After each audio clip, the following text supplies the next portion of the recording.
ನಾನು ನಿಮ್ಮ ಪ್ರೀತಿಯ ಕನ್ನಡತಿ. ಯಾರೆಲ್ಲ ವಿಡಿಯೋ ನೋಡ್ತಾ ಇದ್ದೀರಾ ಪ್ಲೀಸ್ ಸಬ್ಸ್ಕ್ರೈಬ್ ಮಾಡ್ಕೊಳ್ಳಿ, ಲೈಕ್ ಮಾಡಿ, ಶೇರ್ ಮಾಡಿ, ಕಮೆಂಟ್ ಮಾಡಿ. ಸೊ ಈಗ ತಾನೇ ಆಫೀಸಿಂದ ಬಂದೆ, ಟೈಮ್ 4:30 ಆಗಿದೆ. ಸೊ ಡಿಮಾರ್ಟಿಗೆ ಹೋಗೋಣ ಅಂತ. ಸೊ ಏನೋ ಸ್ವಲ್ಪ ಪರ್ಚೇಸ್ ಮಾಡೋಕ್ಕಿತ್ತು, ಏನೂ ಇರಲಿಲ್ಲ. ಸೊ ಹಾಗಾಗಿ ತೊಗೊಳ್ಳೋಣ ಅಂತ ಹೋಗ್ತಾ ಇದ್ದೀನಿ. ಬನ್ನಿ, ನಾನು ಏನೇನು ತೊಗೊಳ್ತೀನಿ, ಏನೇನು ಮಾಡ್ತೀನಿ ಅಂತ ತೋರಿಸ್ತೀನಿ. ಬನ್ನಿ. ಅಂದರೆ ತುಂಬ ದೂರ ಹೋಗ್ತಿಲ್ಲ, ಎರಡಿದೆ ಡಿಮಾರ್ಟಲ್ಲಿ. ಸೊ ಒಂದು ಎಲೆಕ್ಟ್ರಾನಿಕ್ ಸಿಟಿಲಿ, ಇನ್ನೊಂದು ಸ್ವಲ್ಪ ಆ ಕಡೆ ಹೋಗಬೇಕು, ಎರಡಿದೆ. ಸೊ ಹಾಗಾಗಿ ನಾನು ಎಲೆಕ್ಟ್ರಾನಿಕ್ ಸಿಟಿಲಿ ಯಾವುದಿದೆಯಲ್ಲ ಡಿಮಾರ್ಟ್, ಅಲ್ಲಿಗೆ ಹೋಗ್ತಾ ಇದ್ದೀನಿ. ಸೊ ಬನ್ನಿ ಹೋಗೋಣ.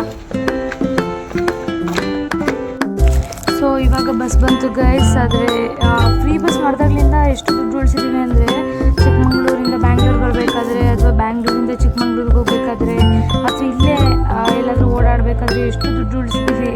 ಅದೊಂದು ಸ್ವಲ್ಪ ಹೆಲ್ಪ್ ಆಗಿದೆ. ಬಟ್ ತುಂಬ ಕಷ್ಟ ಆಗಿದೆ ಕೂಡ ರಶಲ್ಲಿ. ಅಂದರೆ ವೀಕೆಂಡ್ ಬಂದರೆ ತುಂಬ ಜನ ಲೇಡೀಸ್ ಎಲ್ಲ ಏನು ಮಾಡ್ತಾರೆ ಅಂದರೆ ಟ್ರಿಪ್ ಹೋಗ್ತಾರೆ, ಫ್ರೆಂಡ್ಸ್ ಅವರೆಲ್ಲ ಸೇರಿಕೊಂಡು. ಅವಾಗಂತೂ ತುಂಬ ಕಷ್ಟ ಆಗ್ತಿತ್ತು ನಮಗೆ ಕಾಲೇಜಿಗೆ ಹೋಗಬೇಕಾದ್ರೆ. ಸೊ ಅದನ್ನೆಲ್ಲ ನೆನೆಸ್ಕೊಂಡ್ರೆ ಇವಾಗಲೂ ಒಂಥರ ಅನಿಸ್ಬಿಡುತ್ತೆ. ಡೋರಲ್ಲೆಲ್ಲ ನಿಂತ್ಕೊಂಡು ಹೋಗ್ತಾ ಇದ್ವಿ. ಇಲ್ಲಿಗೆ ಬಂದಿದ್ದೀವಿ. ಮತ್ತು ಇಲ್ಲಿಂದ ಡಿಮಾರ್ಟಿಗೆ ಹೇಗೆ ಹೋಗ್ಬೇಕು ಅಂತ ಗೊತ್ತಿಲ್ಲ. ಸೊ ಹಾಗಾಗಿ ಫ್ರೆಂಡ್ಸ್ ಅವರು ಹೋದ್ರು ಕೇಳ್ಕೊಂಬರೋಕ್ಕೆ. ಸೊ ಇವಾಗ ಹೋಗ್ತಾ ಇದ್ದೀವಿ ಗೈಸ್. ರೋಡಲ್ಲಿ ತುಂಬ ಅಂದರೆ ತುಂಬ ಕೇರ್ಫುಲ್ಲಾಗಿ ಹೋಗಬೇಕು. ಮೊನ್ನೆ ಕಣ್ಣು ಮುಂದೆನೇ ಆಕ್ಸಿಡೆಂಟ್ ಆಗಿ ಪಾಪ ಒಂದು ಲೇಡಿ ಕಾಲನ್ನೇ ಮುರ್ಕೊಂಡ್ರು. ಅದು ತುಂಬ ಅಂದರೆ ತುಂಬ ಲೈಫ್ ಲಾಂಗ್ ಇರುವಂಥದ್ದೇ ಕೊರಗಿರುತ್ತೆ. ಸೊ ಹಾಗಾಗಿ ಏನು ಮಾಡಿ ಕೇರ್ಫುಲ್ಲಾಗಿ, ಏನು ಅಪಘಾತ ಆಗೋಕ್ಕಿಂತ ಮುಂಚೆನೇ ನಾವು ಸ್ವಲ್ಪ ಏನಂದರೆ ಸೇಫಾಗಿರಬೇಕು. ರೋಡಲ್ಲಿ ಹೋಗ್ಬೇಕಾದ್ರೆ ಸ್ವಲ್ಪ ಸೈಡಲ್ಲಿ ಹೋಗೋದು. ಈ ಬ್ಯಾಂಗ್ಳೂರಲ್ಲಂತೂ ಎಷ್ಟು ಸ್ಪೇಸ್ ಇದ್ದರೂ ಸಾಕಾಗಲ್ಲ ವೆಹಿಕಲ್ಸಿಗೆ. ಮೈ ಮೇಲೆ ಬಂದುಬಿಡ್ತಾರೆ. ಎಲ್ಲಿಂದ ಬರ್ತಾರೆ, ಎಲ್ಲಿಂದ ಹೋಗ್ತಾರೆ ಅಂತಲೇ ಗೊತ್ತಾಗಲ್ಲ. So be careful. ಯಾರೆಲ್ಲ ವಾಕ್ ಮಾಡ್ತೀರಾ ಮಾರ್ನಿಂಗ್ ಅಥವಾ ಈವ್ನಿಂಗ್, ಯಾರೆಲ್ಲ ವಾಕ್ ಮಾಡ್ತೀರಾ, ಆಫೀಸಿಗೆ ಹೋಗ್ಬೋದು ಅಥವಾ ಸ್ಕೂಲಿಗೆ ಎಲ್ಲಾದರೂ ಹೋಗೋರು ಇದ್ದರೆ ಸೊ ಸ್ವಲ್ಪ ಕೇರ್ಫುಲ್ ಆಗಿದೆ ಗೈಸ್. ನೋಡಿ, ರೋಡ್ ಮೇಲೆ ರೋಡು ಎಷ್ಟು ರೋಡ್ ಇದೆ. ಒಂದು ಮೇಲ್ಗಡೆ ಒಂದು, ಎರಡೊಂದು, ಮೂರು ನಾಲ್ಕಿದೆ ರೋಡ್ ಮೇಲೆ ರೋಡ್ ಮಾಡಿರೋದು. ಯಪ್ಪ ಬಂದ್ವಿ ಡಿಮಾರ್ಟಿಗೆ ಇವಾಗ. ಗೋಲ್ಗಪ್ಪ ನೋಡಿ ತುಂಬ ಅಂದರೆ ತುಂಬ ಆಸೆ ಐತಿ. ಇವಾಗಲೇ ತಿನ್ಕೊಂಡು ಹೋಗೋಣ ಅಂತ. ಬಟ್ ತಿಂದಾದ್ಮೇಲೆ ಮತ್ತೆ ಹೋಗೋಕ್ಕೆ ಮನಸ್ಸು ಬರಲ್ಲ. ಸೊ ಹಾಗಾಗಿ ಹೋಗ್ತಾ ಇದ್ದೀನಿ ಡಿಮಾರ್ಟಿಗೆ ಫಸ್ಟು. ಆ್ಯಂಡ್ ಬರ್ತಾ ಕಾರ್ನ್ ಸಹ ತಿಂತೀನಿ. ಕಾರ್ನ್ ಅಂದರೆ ತುಂಬ ಇಷ್ಟ ನನಗೆ. ಬನ್ನಿ. ದೊಡ್ಡವರು ಹೇಳ್ತಾರೆ ರೋಡ್ ಸೈಡಲ್ಲಿರೋ ತಿಂಡಿ ಎಲ್ಲ ತಿನ್ಬೇಡಿ ಅಂತ.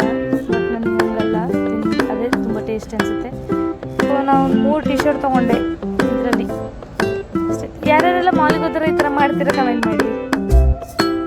ಸೊ ಗೈಸ್ ನೋಡಿ, ಮಾಲಿಂಗ್ ಇದೆ ಡಿಮಾರ್ಟ್. ಡೇಟ್ಸ್ ತೊಗೊಂಡೆ ಒಂದು ಬಾಕ್ಸು. ಕಾರ್ನ್ ಹೇಳಿದ್ರೆ ತಿನ್ಬೇಕಂತ ಇವಾಗ ಬಂದಿದ್ದೀನಿ ಕಾರ್ನ್ ಅಂಗಡಿಗೆ. ಸೊ ತೊಗೊಳ್ತಾ ಇದ್ದೀನಿ. 40 ರೂಪೀಸ್ ಒಂದು ಕಪ್ ಬಂತೆ. ಸೊ ಬನ್ನಿ ತಿನ್ನೋಣ. ಯಾರಿಗೆಲ್ಲ ಬೇಕು ಕಾರ್ನ್? ಹಸಿ ಆಗ್ತುಂಟಾ? ಬಸ್ ಸ್ಟ್ಯಾಂಡಿಗೆ ಹೋಗ್ತಾ ಇದ್ದೀವಿ. ಗೋಲ್ಗಪ್ಪ ತಿಂದರೆ ಅದ್ರದ್ದು ವೀಡಿಯೋ ಮಾಡೋಕ್ಕಾಗಲಿಲ್ಲ. ಬಸ್ ಸ್ಟ್ಯಾಂಡಿಗೆ ಹೋಗ್ತಾ ಇದ್ದೀನಿ. ಬಸ್ ಇರುತ್ತಾ ಇಲ್ವ ಅಂತ ಗೊತ್ತಿಲ್ಲ. ಬನ್ನಿ ನೋಡೋಣ. ಬಸ್ ಇದ್ದರೆ ಹೋಗೋದು, ಇಲ್ಲಾಂದರೆ ಬಸ್ ಸ್ಟ್ಯಾಂಡೆಲ್ಲ ಜಾತ್ರೆ. ಇವಾಗ ಬಸ್ ಬಂತು. ಬಸ್ ಇಳ್ಕೊಂಡು ನಡ್ಕೊಂಡು ಹೋಗ್ತಾ ಇದ್ದೀನಿ. ಅಂದರೆ ನಮ್ಮದು ಏರಿಯಾ ಇದೆಯಲ್ಲ, ಫೇಸ್ 1 ಎಲೆಕ್ಟ್ರಾನಿಕ್ ಸಿಟಿ ಫೇಸ್ 1, ಅಲ್ಲಿ ಸ್ಟಾಪ್ ಕೊಡಲಿಲ್ಲ. ಸೊ ಕಂಪ್ನಿಯಿಂದ ಹಿಂದೆನೇ ಇಳ್ಕೊಂಡು ಅಲ್ಲಿಂದ ನಡ್ಕೊಂಡು ಬರ್ತಾ ಇದ್ದೀನಿ. ಕತ್ಲೆ ಬೇರೆ ಆಗಿದೆ, ಕಾಲು ಬೇರೆ ನೋವುಂಟು ನಡ್ಕೊಂಡು. ಗೈಸ್ ಇವಾಗ ಬಂದಿದ್ದೀನಿ, ಹೋಗ್ತಾ ಇದ್ದೀನಿ ಪಿ ಜಿಗೆ. ಆ್ಯಂಡ್ ಹೋಗ್ಬಿಟ್ಟು ಸ್ವಲ್ಪ ರೆಸ್ಟ್ ಮಾಡ್ತೀನಿ. ಸೊ ಯಾರೆಲ್ಲ ವಿಡಿಯೋ